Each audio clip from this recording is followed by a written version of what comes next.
Have you ever told yourself something like this? If I really want to get healthy, I have to stop eating everything I love. Or maybe you have thought people who are slim must be actually dieting all the time. They're probably not enjoying life the way I do.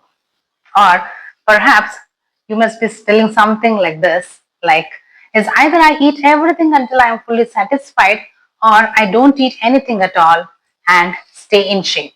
And honestly, I would rather enjoy life and eat everything. If you have ever felt like this, you are not alone. Namaste. I am Dr. Dietitian Rashmi Bibi. Let's today explore this fact, which is one of the most common beliefs that quietly destroys people's health journeys. Because somewhere along the way, you have been conditioned to believe that being healthy means living a life of sacrifice. No favorite foods, no celebrations, no enjoyment, only restrictions. But let me tell you something. This is simply not the truth. Many people also believe I need to follow everything perfectly. I cannot afford to make any mistakes. Then one day they eat one sweet and immediately they panic. Oh my God, I need to spend extra hours in the gym to burn these extra calories. They genuinely believe that one sweet can ruin everything. Here is something interesting. You'll almost always be right about what you deeply believe. Your beliefs shape your actions, and your actions shape your results. But where did this belief come from? It didn't appear overnight. It was built after years of trying, after failing. Your journey probably looked something like this. One day you decide, this time I'm serious. You start intermittent fasting. A few days later, you watch a video about autophagy. Now you decide to fast even more. Then another video tells you that you must do intensive strength training. So you hit the gym with full force. For a few days, everything seems to be working. You are excited, you are motivated, and then life happens.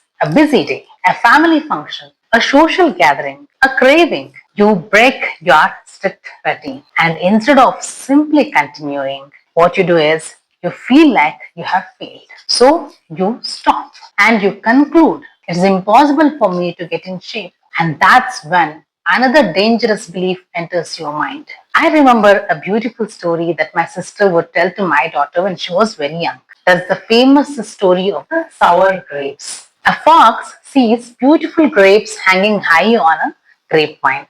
It jumps once, it jumps twice, 3 times, 4 times, but it cannot reach them. Finally, instead of admitting that its approach didn't work, the fox simply walks away, saying, those grapes are probably sour anyway. Think about that. The fox never actually tasted the grapes, yet it convinced itself they weren't worthy having. Many of us do exactly the same thing with our health. We don't say, maybe my approach was wrong. Instead, we say, healthy living doesn't work. Weight loss is impossible. People like me can never change. They will always be overweight.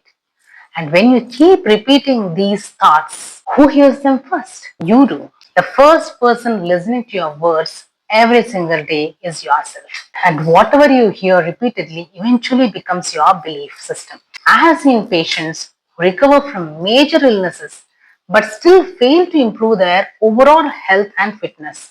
Not because they are incapable, but because they have convinced themselves that improvement is important. Some are not even willing to begin simple rehabilitation exercises after major illness recovery. They expect a miracle while refusing to move even a single finger. On the other hand, I have seen people who punish themselves every single day. They work out intensely, they come home, they eat almost nothing, become exhausted, become irritable, and after 1 month, when they don't see the expected results, they decide one thing: weight loss is impossible, fitness is impossible for me. They lose motivation, they quit. What they don't realize is this: the problem wasn't their body, the problem was the plan. It was a plan built out of desperation, not science. And when that plan failed, it planted the seed of the sour grapes belief. So let me ask you something. Have you actually tasted the grapes? Or have you simply declared them sour? Have you truly followed a sustainable scientific approach? Or have you only experienced unsustainable extremes. Because this belief creates a vicious cycle. You start strong, you break the plan, you feel guilty, you blame yourself, then you stop. And after some time, you restart, only to repeat the same cycle again. Slowly, your confidence disappears. Even worse, you begin attaching painful emotions to your health journey. That may be the most dangerous thing of all. Instead of getting emotional, pause and ask, what actually went wrong? When you look at it logically, you will often discover that the real problem wasn't you or your body, it was the strategy. I want to leave you today with just one thought.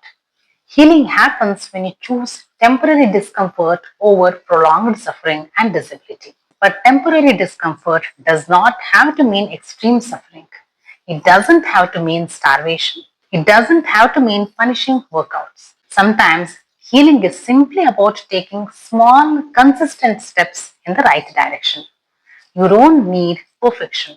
You just need sustainability. And once you understand that, your relationship with health completely changes. In the next video, we will talk about another invisible belief that silently delays transformation.